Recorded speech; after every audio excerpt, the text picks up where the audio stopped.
السلام على من لا نبي بعده أما بعد فأعوذ بالله من الشيطان الرجيم بسم الله الرحمن الرحيم يا أيها الذين آمنوا قوا أنفسكم وأهليكم نارا صدق الله العظيم وقال النبي صلى الله عليه وسلم خيركم من تعلم القرآن وعلمه أو كما قال عليه الصلاة والسلام. میرے انتہائی محترم بزرگوں اور قابل قدر محترمہ خواتین، ماشاءاللہ ہم کافی وقت سے یہاں پروگرام سماعت فرما رہے ہیں اور یہ چھوٹے چھوٹے معصوم بچے ماشاءاللہ بہت ہی بہترین انداز میں اپنا پروگرام پیش کر رہے ہیں. یا اسٹیج پر آ کر تھوڑی دیر اپنا پروگرام پیش کر لینا یہ بہت ہمت کی بات ہے. اس لیے کہا جاتا ہے کہ ممبر ہو یا مائک ہو یا مصلی ہو، یہ دو تین جگہ ایسی ہیں کہ اچھے اچھے پہلوانوں کی یہاں جو ہے اچھے پہلوان یہاں آ کے گھبرا جاتے ہیں کہ بہت سارا مجمع بیٹھا ہے اور اس کے سامنے کچھ دو لفظ بولنا یا کچھ پروگرام پیش کرنا یہ بڑی ہمت کی بات ہوتی ہے. اور ماشاءاللہ ان کے اساتذہوں نے بڑی محنت کری ان چھوٹے چھوٹے بچوں پر، کیسی دعائیں بیان کر رہے ہیں اور ماشاءاللہ کیسے اشاروں سے ہمیں کچھ میسیج دے رہے ہیں، کچھ سمجھانا چاہ رہے ہیں. اللہ ان کی محنت کو قبول فرمائے، اللہ ان بچوں کو قبول فرمائے. دیکھو محترم بزرگوں، بچوں کو تعلیم دینا بہت ضروری ہے. علماء فرماتے ہیں کہ جس طرح بارش نہیں ہوگی اور ہم نے فصلیں اگا دی، ہم نے کھیتی بوئی اور اگر ہماری بارش نہیں ہوئی تو ہم دیکھتے ہیں کہ ہماری فصلیں خراب ہو جاتی ہیں. ایسے ہی علماء فرماتے ہیں کہ اگر ان چھوٹے چھوٹے بچوں کو اگر ہم نے تعلیم نہیں دی تو یہ ہماری جو نسلیں ہیں، یہ ہمارے بچے ہیں، یہ ہماری نسلیں ہیں، یہ ہماری نسلیں خراب ہو جائیں کہ جس طرح بارش کے نہ ہونے پر فصلیں خراب ہو جاتی ہیں، اسی طرح ہمارے بچوں کو تعلیم نہ دینے سے ہماری نسلیں ختم ہو جاتی ہیں. اس لیے کہ یہ آج کے چھوٹے ہیں کل کے بڑے ہیں، آج کے چھوٹے کل کے بڑے ہیں. آج کے 20 سال بعد یہ بڑے ہو جائیں گے، لیکن اگر ان کی نیم اور ان کی بنیاد اگر صحیح پڑ جائے گی تو یہ نیم اور بنیاد صحیح جائے گی. اس لیے اس کی مثال بڑے یہ دیتے ہیں جیسے پیڑ کی مثال ہے کہ ایک پیڑ یہ نیم کا درخت ہے، یہ جب چھوٹا ہوتا ہے تو اگر اس کے چاروں طرف باڑ کر دی جاتی ہے یا تار باندھ دیے جاتے ہیں تو یہ نیم اور یہ پیڑ سیدھا جائے گا اگر اس کی ہم نے چھوٹے میں قدر کر لی. اگر یہ پیڑ اور یہ نیم کا درخت اگر اس کی ہم نے قدر نہیں کری تو اس کی قدر نہیں کی جاتی ہے اور یہ بڑا ہو گیا اور بڑا ہونے کے بعد ٹیڑھا ہو گیا تو بہت مشکل ہے اس کو سیدھا کرنا. وہ ٹوٹ تو جائے گا لیکن سیدھا نہیں ہوگا. ایسے ہی یہ بچے ہیں کہ یہ نیم ہے ان کی، یہ بنیاد ہے ان کی.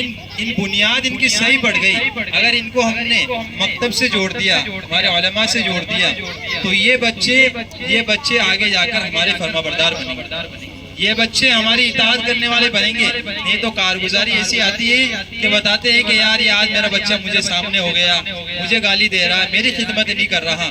تو اس کی بنیادی وجہ یہ نکلتی ہے کہ اولاد کو تربیت نہیں دی، اولاد کو ماں باپ نے تربیت نہیں دی. اس کا نتیجہ یہ ہوا کہ کل یہ بڑے ہو کر ہمارے کو پریشان کر.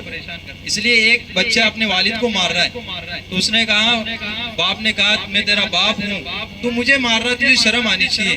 تو اس بچے نے جو بڑا ہو گیا تھا اس نے کہا کہ یہ غلطی آپ کی ہے کہ آپ نے مجھے بچپن میں نہیں سکھایا کہ باپ کا کیا حق ہے، ماں کا کیا حق ہے. جب آپ نے مجھے نہیں سکھایا تو جب مجھے پتہ ہی نہیں ہے تو میں تمہارا ادب کیسے کروں. اس لیے ان بچوں کو مکتب سے جوڑنا ضروری ہے. اس لیے کہ علماء فرماتے ہیں کہ یہ امت خیر پر رہے گی جب تک یہ بچے جو ہے مکتب سے جڑے رہیں گے. جب اس امت کے بچے مکتب سے چھوٹ گئے، مدرسے سے یہ کٹ گئے تو یہ امت فتنے میں مبتلا ہو جائے گی، شر میں مبتلا ہو جائے گی.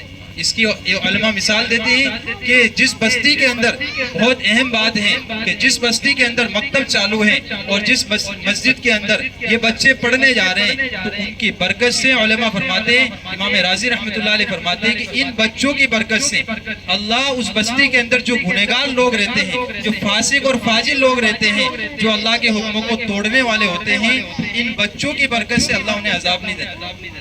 امام راضی رحمۃ اللہ علیہ اپنی تفسیر کبیر میں کہ اللہ اس بستی کے گنہگار لوگوں کو عذاب نہیں دے گا کہ جس بستی کے اندر، جس محلے کے اندر، مسجد کے اندر مکتب چالو.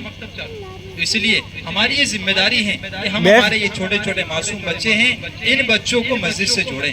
جب یہ مسجد میں جائیں گے تو یہ ماں باپ کے حقوق بھی سمجھیں گے, بڑوں کے حقوق بھی سمجھیں گے, اور ان کو اللہ کے رسول کا علم بھی ہوگا. ہم یہیں علاقے میں وقت لگا رہے تھے, ایک چھوٹے سے بچے کو ہم نے بلایا اور پوچھا کہ بھائی بتاؤ تمہیں کون کھلاتا ہے؟ تو وہ بچہ کہہ رہا ہے کہ ہمیں تو ہمارے ماں باپ کھلاتے ہیں. ہم نے کہا تمہارے ماں باپ کو کون کھلاتا ہے؟ کہ ہمیں پتہ نہیں ہمارے ماں باپ کو کون کھلاتا ہے. اس بچے, میں نے پوچھا مدرسے جاتا ہے؟ کہ میں نے کبھی زندگی مدرسے نہیں گیا, اسی بچے کارگزار اسی جو چاند ستار کے, کہ اس بچے کو مدرسے نہیں بھیجا تو اس لیے اس کو پتا بھی نہیں کہ مجھے کون کھلاتا ہے. اس کو یہ بھی پتا نہیں کہ اللہ کون ہے, اس کو یہ بھی پتا نہیں کہ اللہ کے نبی کون ہے. اس کو کلمہ معلوم کیا تو اس کو کلمہ نہیں آ رہا ہے. اس کی واحد وجہ یہ معلوم ہوئی کہ اس بچے کا تعلق مسجد سے نہیں ہے, اس بچے کا تعلق مدرسے سے نہیں ہے. اس لیے ماں باپ کی بنیادی ذمہ داری ہے کہ وہ اپنے بچوں کو مکتب سے جوڑیں. ماں باپ کے اوپر 3 حق ہیں جو شرعی اعتبار سے ان کے اوپر 3 حق بتائے جاتے ہیں. ایک, جب اولاد پیدا ہو جائے ان کا اچھا نام رکھ دو, اور جب بڑے ہوں تو جو ہے ان کو مسجد سے جوڑ دو, ان کو دنیاوی اور دینی تعلیم دونوں دی جائے. اور تیسرا جو علماء فرماتے ہیں, تیسرا جو ہے وہ بڑے ہو جاتے ان کی شادی کر دیں. یہ 3 حق ہر ماں باپ پر ہیں کہ بچہ ہوتے اچھا نام رکھا جاوے, نبی کے اوپر نام رکھا جاوے یا کسی اللہ والے کی نسبت سے نام رکھا جائے. اور اگر یہ نہ, اور دوسری جو اس کی ذمہ داری ہے کہ بچہ بڑا ہو رہا ہے تو اس کو جو ہے دینی اور دنیاوی دونوں تعلیم دے. اس لیے ہمارے حضرت جی فرماتے ہیں کہ دنیا کا علم جو ہے وہ علم یہ موت تک ہے, موت آئے گی علم ختم ہو جائے گا. ڈاکٹر بنا دیا, انجینئر بنا دیا, یا کوئی بھی اس کو فن پڑھا دیا اس کو, جب موت آئے گی وہ فن اس کا یہی رہ جائے گا. لیکن آپ نے اگر دینی تعلیم اس کو دے دی تو یہ فن اور یہ علم اس کو دنیا میں بھی ساتھ دے گا, اور جب قبر کے اندر جائے گا تو یہ علم اس کا ساتھ دے گا. اس کو پوچھیں گے تیرا رب کون ہے, تیرا نبی کون ہے, وہ دنیا کے اندر پڑھ کر گیا ہے, سمجھ کر گیا ہے, تو وہ قبر میں بھی کہے گا میرا رب تو اللہ ہے, میرے نبی تو اللہ کے رسول حضرت محمد صلی اللہ علیہ وسلم ہیں, میرا دین تو اسلام ہے. وہ جب کہے گا جب اس کو معلوم ہوگا, اس کا تعلق مکتب سے ہوگا. اس لیے ہم سب کی خصوصاً جو ہے عورتیں مستورات جو آئی ہیں ان کی ذمہ داری ہے کہ وہ اپنے بچوں کو مکتب میں بھیجیں. اس لیے کہ جو مرد حضرات ہوتے ہیں وہ عام طور پر جو مکتب کا وقت ہوتا ہے, صبح کا وقت ہوتا ہے, شام کا وقت ہوتا ہے, ان وقتوں کے اندر مرد حضرات اپنے کام پر رہتے ہیں. مستورات 24 گھنٹے گھر پہ رہتی ہیں. اس لیے مستورات کی ذمہ داری ہے کہ وہ مستورات اپنے بچوں کو تیار کر مدرسے کا وقت معلوم کر ان کو مدرسے میں بھیجیں. اس لیے کہ آپ کی اولاد آپ کا بچہ ہے, اور یہ آپ کا بچہ آپ کی آنکھوں کا تارا جب بنے گا جب یہ آپ ان کو دین سکھاؤ گی. جتنے بھی اللہ والے گزرے ہیں, جتنے بھی اللہ والے دنیا کے اندر آئے ہیں, سب کے سب ماں کی تربیت کی وجہ سے اللہ والے بنے. حضرت خواجہ صاحب معین الدین چشتی رحمۃ اللہ علیہ, بایزید بستامی رحمۃ اللہ علیہ, بختیار کاکی رحمۃ اللہ علیہ, جتنے اللہ والے اس دنیا میں آئے ہیں جن کو اللہ نے سارے عالم کے اندر چمکایا, ان کا بیک گراؤنڈ اور ان کے پیچھے اگر نظر کریں گے تو ایک ماں کا ہاتھ ہوتا ہے, ہاں ایک عورت کا ہاتھ ہوتا ہے. اس لیے ایک جو ہے مستورات کی ذمہ داری ہے کہ وہ اپنے بچوں کو مکتب کے اندر بھیجیں. اللہ تعالیٰ عمل کی توفیق عطا فرمائے.